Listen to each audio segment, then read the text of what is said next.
waxaan ku soo diyaariyay tixyaro muddo hore aan sameeyo geeraara oo ka waramaysa aqoonta iyo maraaxisheeda tixdani gaar ahaan waxay ka hadlaysaa saddex qodob saddexdaas qodob oo ah marka ugu horeysa waxay tilmaami doontaa dadka aqoonta barta ama ahlul cilmigii sidii dadka kale ugu hormaraan ee dadka kale uga fidilan yihiin waa qodobka koowaad ee ka waramayso waxa kale ay ka waramaysaa maxaan ku yiraahdaa akhlaaqda qofka looga baahan yahay cilmiga baranaya iyo qaabku u dhaqmayo qodobkaasna way taaban doontaa qodobka saddexaad ugu dambeeya taaban doontaana waxa weeye qabyaaladda dalkeena aafaysay ee darkaysaan dadkeena inay jees u fadhiyaan ee weliba ay ugu horeeyaan dadka garaadka iyo aqoonta leh ee iyagu ugu baaqayaan taasna way taaban doontaa iyadana waxbaan ka odhan doonaa anigoo ku sii tiigaalay waxaan ku bilaabayaa bismillaahi raxmaani raxiim inkastoo gabayaagu mar horeeta aqoonta ninba taagtii u qeexay sawirkan anna maanta jihadayda ka eegi inta ay kasmadaydu awoodee ay karayso cid adduunka ku noolba uu abuuray raxmaanku aqoontan laba ruuxna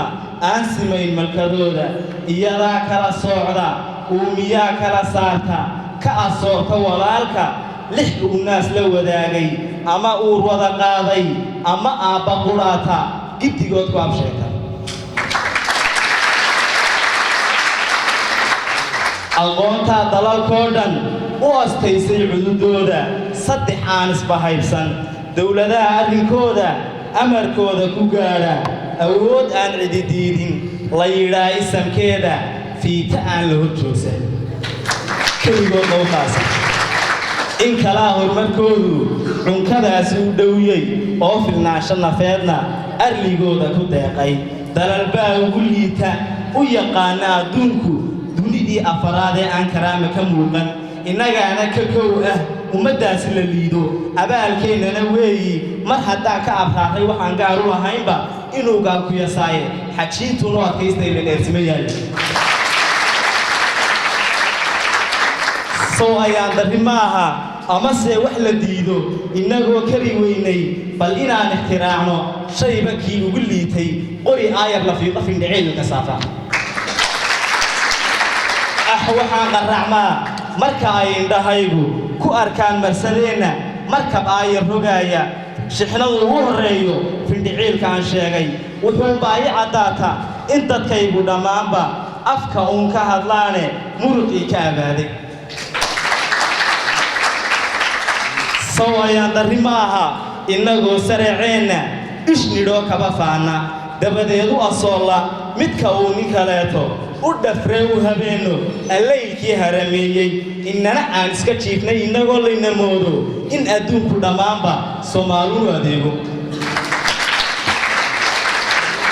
afartaasina uunka u marsiiyey tixdaydee andayoo balanfiirsho wax aqoonta la raacshay amase la walaala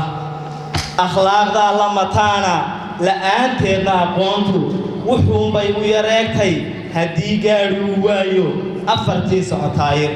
gaadhi bilaataayira ka warrama soconaya ama afartii way ka maqan yihiin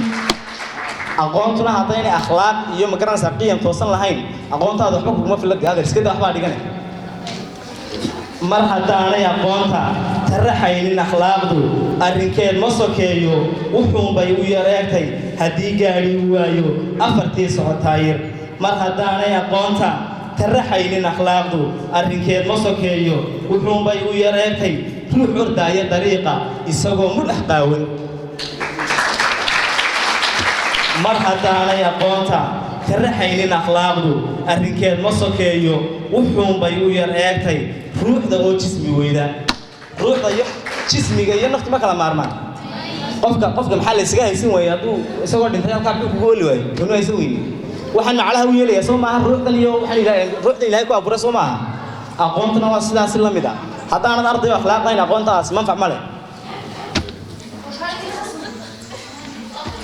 mar haddaanay aqoonta taraxaynin akhlaaqdu arrinkeed ma sokeeyo wuxuunbay u yar eegtay wuxuunbay u yar eegtay dhulka oo dhibic waaya dabadeedna awaare beledkoo dhan asqeeyo mar haddaanay aqoonta taraxaynin akhlaaqdu arrinkeed ma sokeeyo wuxuunbay u yareegtay islaamka oo shanta tiirba la yidhaa laba tuura saddex unan ka oogno islaamka diinta islaamku shan tiir bay ku taagantahay soo maaha shantaa tiir haddaynu idhaahno salaada iyo soonka halkaa inaga dhiga saddexa kulun aynu oogno ma suuro galaysaa aqoonta iyo akhlaaqdu sidaasay isugu sidkayn oo labaan kala hadhayn afartaasina daabid daliil aan ku tusaayo in aqoonta la raacshay anshaxkiisa wanaagsan u ergooday dadkayga ilaah baan arkaya ambaldhaafa midhkaase qodob baa isna raaca aan aqoontu gayayne ninkii aan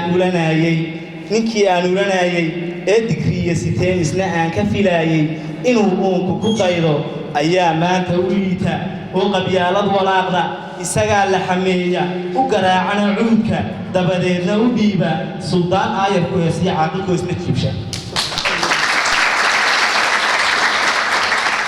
mar kaleetana eegbal wax kastoo iska uus ah misna aan intifaaco oogadiisa ku oolin aqoontaa anifaysay ruuxa yeesha aqoonow jaahilkii ha ahaanin uu dhibaayo wanaagu tollayaa ila raasa odayaanu wadaagnaa maatidaan ku ogaayo gabadh reer u dhaxdee bal maxaad ugu faanay adigoo cilmi sheegta annagaa u tumweyno u tabaadiya anigoon hagranaynin inaan sii wada heesta arartii ballankoobo odhaahdiina afmeero oon ku gaabsho ujeetay aqoontaan wax midayni biyo weeyi ajoobo misna aan wax tarayni nin aqoon ismidaayow ha u qaydin dadkayga kun ardaa oo collaysan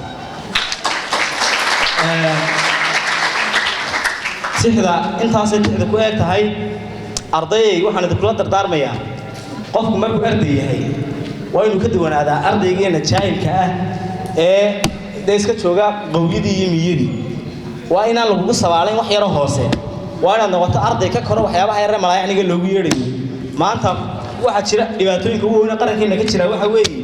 in lagugu yeedho oo qof reerkiina ku yidhaahdo kaalay waxaasaan soo dhammaysanaynaayee na raaco noo buuxi waxa weeye ardayow waxaad is weydiinaysaa qofkan maanta reerka u ololaynaya ma reerka maanta reerka lawigii oo soo jiri kelmadda rag horena u yidhahdana xasan daahir warsame ka mid ahaa waxa weeye ardayo mar kasta waxaan kula dardaarmayaa inaad iska ilaalisaan cid allaale iyo ciddii qabyaaladu ololaynaysaa innagaa u asida qarankeennu asid kale ma haysto iyo hanti kale laakiinse innagaa u asida waxaa lanooga baahan yahay inaan qarankeenna u dadaalo wax allaaliyo ka kala qaybina inaan ka feejignaano intaasaan kaga baxaya wasalaamu calaykum waraxmatullahi wabarakaatu